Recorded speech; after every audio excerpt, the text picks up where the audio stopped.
Okay, good morning everyone. We are Group 11 and our topic for today is General Dynamics Land System Canada, presented by myself Adithya, Suhas, Chirag, Sahil and Micheal. So to further start off with the introduction, Suhas will be taking over. Over to Suhas. Good morning. General Dynamics Land Systems Canada, formerly known as General Motors Diesel Division, has been the major suppliers of armed vehicles to the Canadian Army. Established in 1977 and acquired by General Dynamics from Chrysler Dynamics for about $348 million US dollars. General Dynamics Land Systems Canada, the industry leader in land and amphibious combat vehicles, based in London, employs about 2,000 people. So being a firm that focuses on innovation, General Dynamics Land Systems Canada excels in manufacturing combat vehicles with the help of specialists from various areas such as machining, electronics, software development, prototyping, logistics support and systems integration. So the major GDLSC products are LAV2, LAV3, LAV 6.0 and LAV 7.0. So these products are combat vehicles that are targeted to the Canadian Army, as these vehicles are used in extreme conditions or war zones or sensitive areas for surveillance. So hence the utmost durability, agility and strength is expected from these products, and hence GDLSE ensures that these products meet utmost quality and standards. So moving on to the next slide, the commodity identification. So coming to the commodity identification, let's see as to what commodity is GDLSE uses to have these sturdy products. So the commodity GDLSE majorly procures from various suppliers are tungsten. So what is tungsten? Tungsten is a strong, hard cracking, sensitive metal that usually is brittle in room temperature, which is appropriate for combat vehicles, bullet and missiles, considering the sturdiness of the product. So the intended use of tungsten. What is the intended use of tungsten? So these tungsten, the procured tungstens are used for tungsten plates or components used in combat vehicles and hence procured by General Dynamics. Further talking about tungsten, Adithya would be explaining about the forms of tungsten. I would request Adithya to continue. Good morning. I'll be talking about the different forms of tungsten. So these are the three different forms of tungsten used by GDLSE systems, and the first form of tungsten is the tungsten, nickel and iron alloys, and using these three components there are 4 different kinds of tungsten formed, and the second form of tungsten is tungsten, nickel and copper alloys. So in the second form, instead of iron, copper is used. By using these 3 components we get these 2 forms of alloys, and the third part is tungsten, nickel, copper, iron blend alloys. So using all these 4 components, there is only a single form of tungsten formed, which is the high reliable form of tungsten. So next.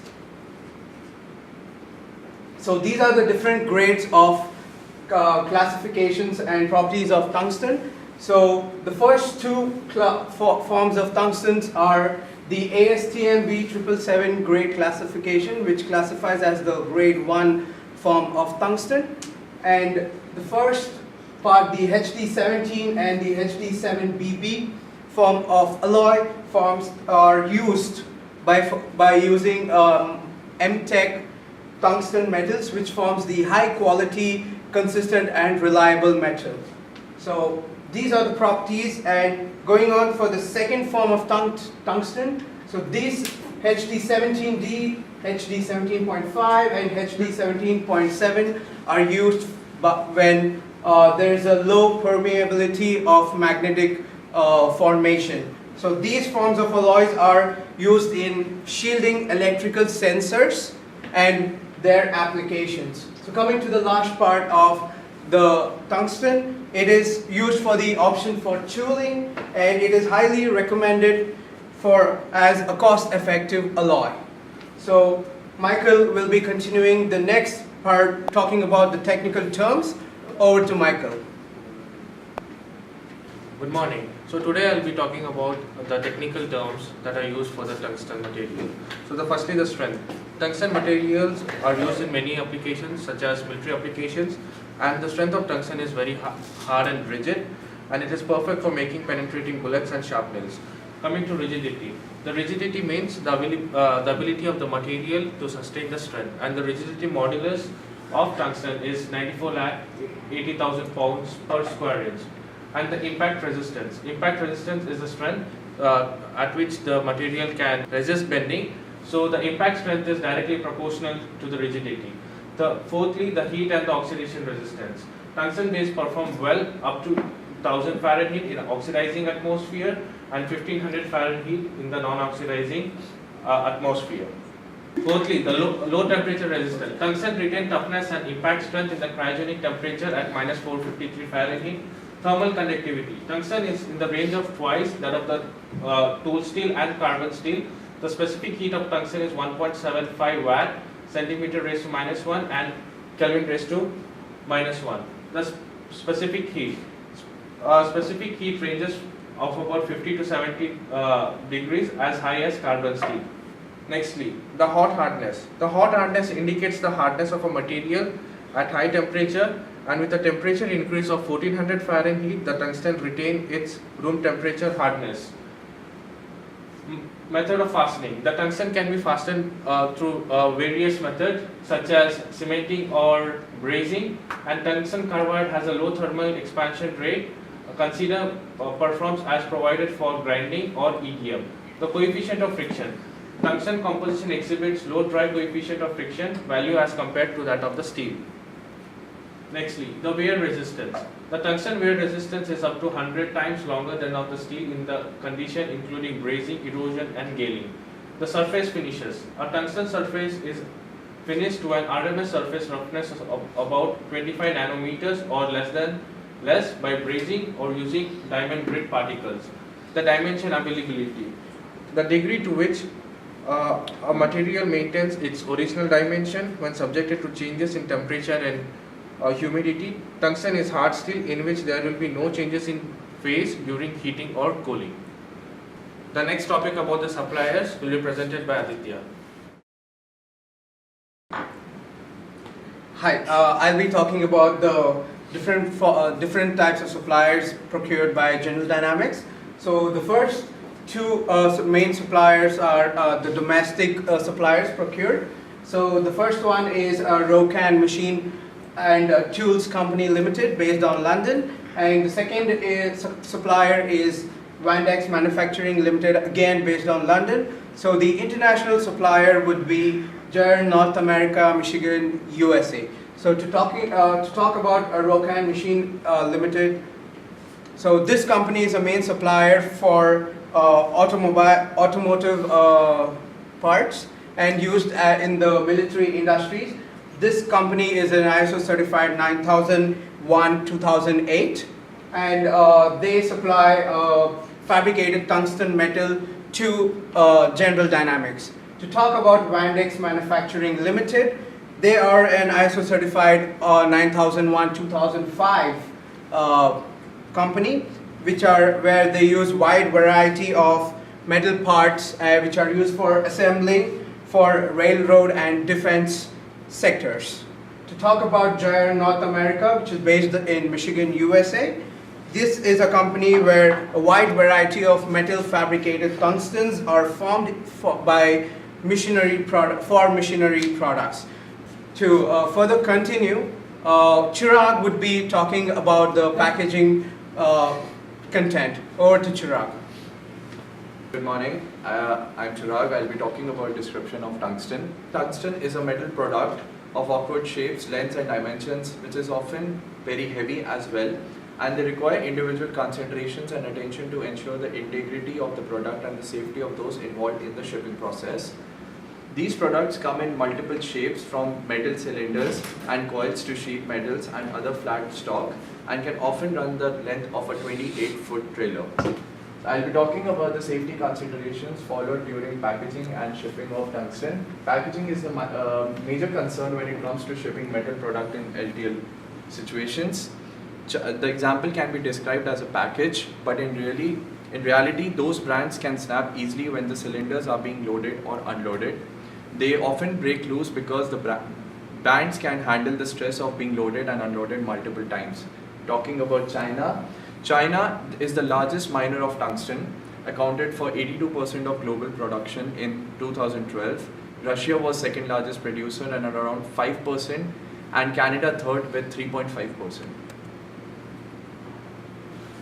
Talking about the safety considerations, continuing with the safety considerations, shipping fabricated or manufactured metal products has some inherent challenges that require special attention and diligence to ensure safe handling and worry-free deliveries. With the right planning, carriers and shippers can reduce, hopefully prevent the risk of injury. To continue further, Sahil, I would like to invite Sahil to talk further about price trends and availability. So good morning everyone. I am here to present the price trends and availability of the tungsten. First of all, we cannot determine the price of tungsten because we get it in a form of the ferrotungsten. So the graph shows the price trend of ferrotungsten of last 5 years from 2013 to 2018. So it shows that the price was at peak in March 2014. It was more than $50 per kilogram, but then started decreasing. It was just because of the oversupply of the tungsten,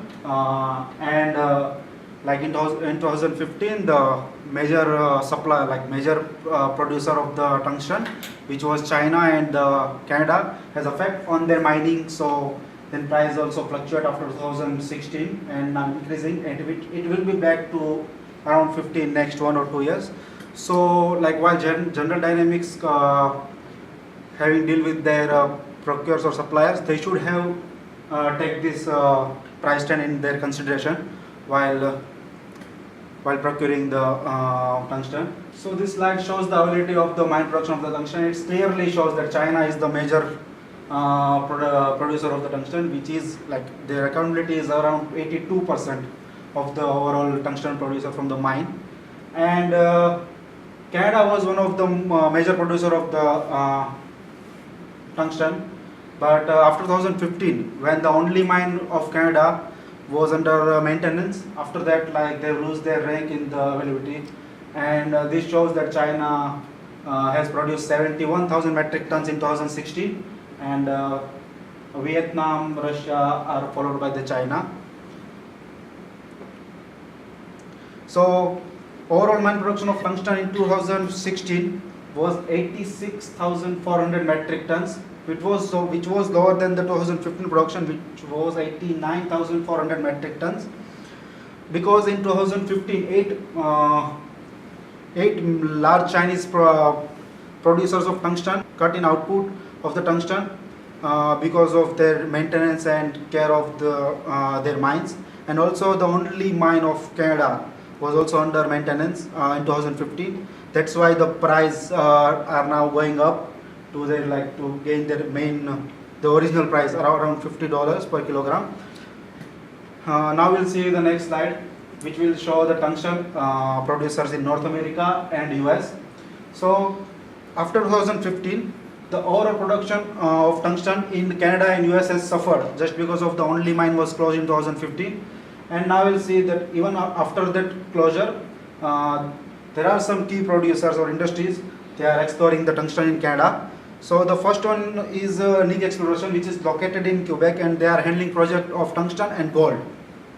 The second one is North Resources, which is located in New Brunswick, and they are handling many projects of tungsten and molybdenum. And the next one is Happy Creek Minerals, which is located in British Columbia, and Margox Resources also is located in British Columbia. And the Margox Resources is handling project of many minerals, and they are also including tungsten scam, and the Happy Creek Minerals handling the projects of tungsten and molybdenum as well, like the North Resources do. So these all three slides shows the price trend and availability, and we know that these price trends and availability are related to each other. If availability of tungsten is decreased, then price will go up, which is now going on. And so with this, I would like to end this presentation. So thank you.